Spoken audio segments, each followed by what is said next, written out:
বাঙালির 12 মাসে 13 পার্বণ, কখনো কখনো বাঙালির এই 12 পার্বণ 13 পার্বণ 26 পার্বণে পরিণত হয়। আজ আমরা একটি অন্য রিচুয়ালস আপনাদের সামনে প্রস্তুত করতে চলেছি, তাই সঙ্গে থাকবেন সাথে মেঘ চ্যানেলে।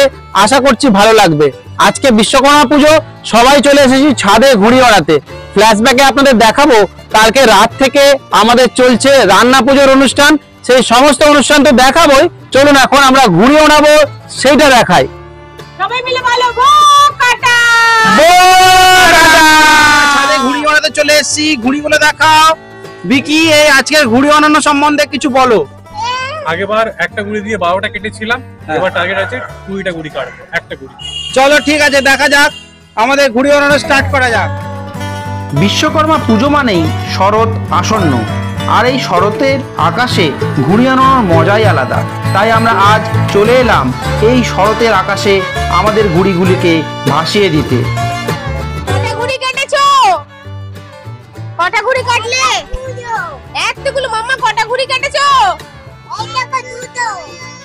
খুব ছোট্টবেলা থেকে ঘুড়ি ওড়ানোর শখ, তাই এখনো এটি ছাড়তে পারিনি। কল খাটানো থেকে শুরু করে মাঞ্জা দেওয়া সমস্ত আগে আমরা নিজের হাতে করতাম, কিন্তু এখন ব্যস্ত সময়ে এগুলি আর হয়ে ওঠে না। কি করছো? ওলাই দাও।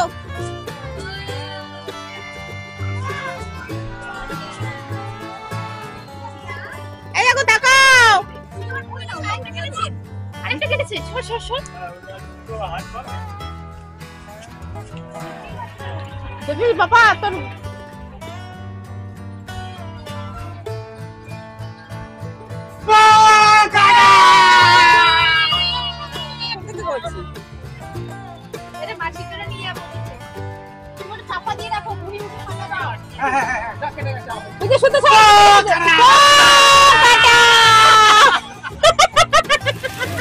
আগেই বলেছি ফ্ল্যাশব্যাকে দেখাবো আপনাদের আগের ঘটনাগুলি।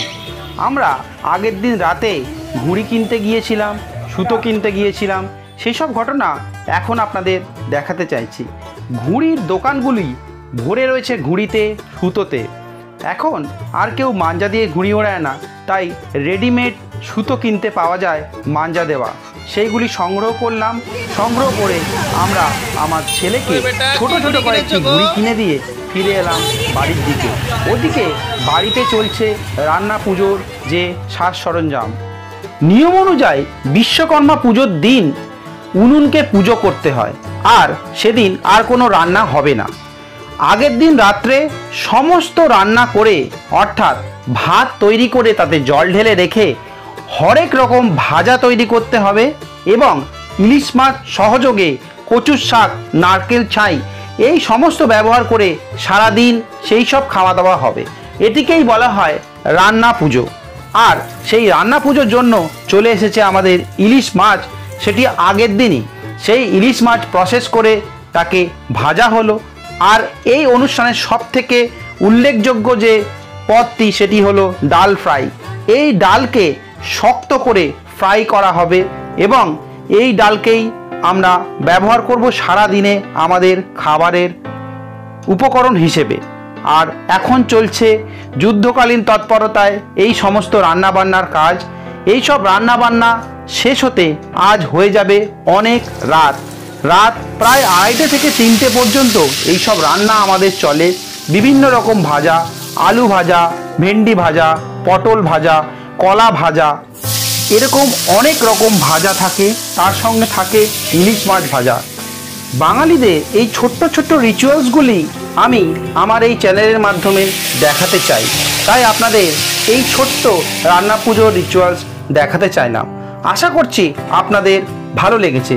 ভালো লাগলে অবশ্যই লাইক করবেন, শেয়ার করবেন, এবং যারা আমার চ্যানেলে নতুন সাবস্ক্রাইব করে নেবেন চ্যানেলটিকে। এখনও আমার অনেক দর্শক আছে যারা আমার চ্যানেলটিকে সাবস্ক্রাইব করেনি, তাই আমাকে সাপোর্ট করার জন্য অবশ্যই চ্যানেলটিকে সাবস্ক্রাইব করে নিন এবং সঙ্গে থাকুন, লাইক করুন, শেয়ার করুন আমার চ্যানেলটিকে। আশা করছি আমি আপনাদের এরকম সুন্দর সুন্দর আরও কিছু ভিডিও আপনাদের সামনে প্রস্তুত করতে পারবো। ধন্যবাদ সাথে থাকার জন্য।